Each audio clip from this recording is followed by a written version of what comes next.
ఈరోజు డాక్టర్ బాబాసాహెబ్ అంబేద్కర్ గారు అందించిన రాజ్యాంగాన్ని తూచా తప్పకుండా స్ఫూర్తిని అమలు చేయాలన్న సిద్ధాంతం మాది. దాన్ని సమూలంగా మార్చాలి, ఉన్న రిజర్వేషన్ల విధానాలను రద్దు చేయాలన్న ఆలోచన మీకు ఏమైనా ఉంటే తక్షణమే యూజీసీ నిబంధనలు ఉపసంహరించుకోండి. ఇవి చర్చకు పెట్టినా కూడా మంచిది కాదు. ఇక్కడ చాలామంది అంబేద్కర్ ఓపెన్ యూనివర్సిటీ సిబ్బంది ఉన్నారు. యూజీసీ ఈరోజు కొత్త గైడ్లైన్స్ను రాష్ట్రాలకు పంపించింది. ఆ గైడ్లైన్స్ ప్రకారం వైస్ ఛాన్సలర్ల నియామకం భవిష్యత్తులో మన చేతిలో ఉండదు.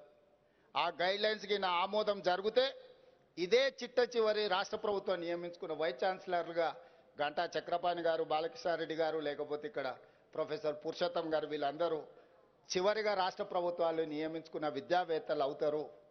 ఇది ఖచ్చితంగా విద్య మీదనే కాదు, మన మీద ఆధిపత్యాన్ని చెలాయించడానికి కుట్ర జరుగుతుందని మీరందరూ అర్థం చేసుకోండి. అవసరం అనుకుంటే నిరసన తెలిపే కార్యక్రమాలకు కూడా మనం సిద్ధం కావాల్సిన అవసరం ఉన్నది. మన యూనివర్సిటీలు ఈ తెలంగాణ ప్రజల యొక్క ఆలోచన విధానానికి, తెలంగాణ సమాజానికి పట్టిన లేదా తెలంగాణ సమాజం ఎదుర్కొంటున్న సమస్యల మీద విద్యార్థులు చదువుకుంటూనే చైతన్యంతో పోరాటం చేసింది. అది ఆనాటి మొదటి తెలంగాణ ఉద్యమం కావచ్చు 69, లేదా మళ్ళీ తెలంగాణ ఉద్యమం కావచ్చు. యూనివర్సిటీలే వేదికలుగా విద్యార్థులే కథానాయకులే ముందుకు నడిస్తే ఈరోజు తెలంగాణ రాష్ట్రాన్ని మనం సాధించుకున్నాం. ఇది నిజం. సరే, నేనెన్ని చెప్పుకున్నా, ఇంకెవరెన్ని చెప్పుకున్నా, మా గొప్పతనాల గురించి మాకున్న ప్రసార మాధ్యమాల ద్వారా మేము ఎంత ప్రచారం చేసుకున్నా, మేము నాయకులుగా రాజకీయంగా ఈ ఉద్యమాలను ఉపయోగించుకొని ప్రయోజనం పొందిన వాళ్ళమే తప్ప మేము చేసిన త్యాగాలు గొప్పగా ఉన్నాయని అయితే నేను భావించడం లేదు. అందుకే ఈరోజు మళ్ళొక్కసారి ఈ విద్యార్థులు ఆలోచన చేయాలి, సెమినార్లు పెట్టాలి, చర్చలు జరగాలి.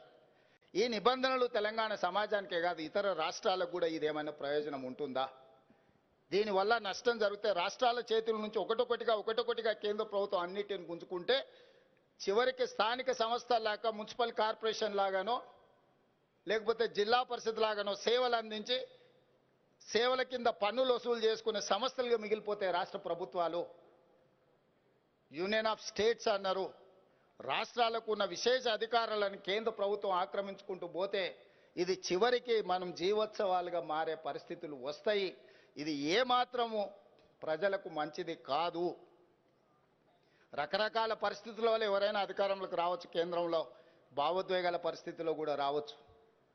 కానీ మెజారిటీ ఉంది కదా అని పూర్తిగా మూలాలను దెబ్బతీసే ఆలోచన చేసినప్పుడు ప్రజలు చైతన్యంతో మేధావులు ముందుకు రావాలి. మేధావులు అందరు చర్చ చేయాలి.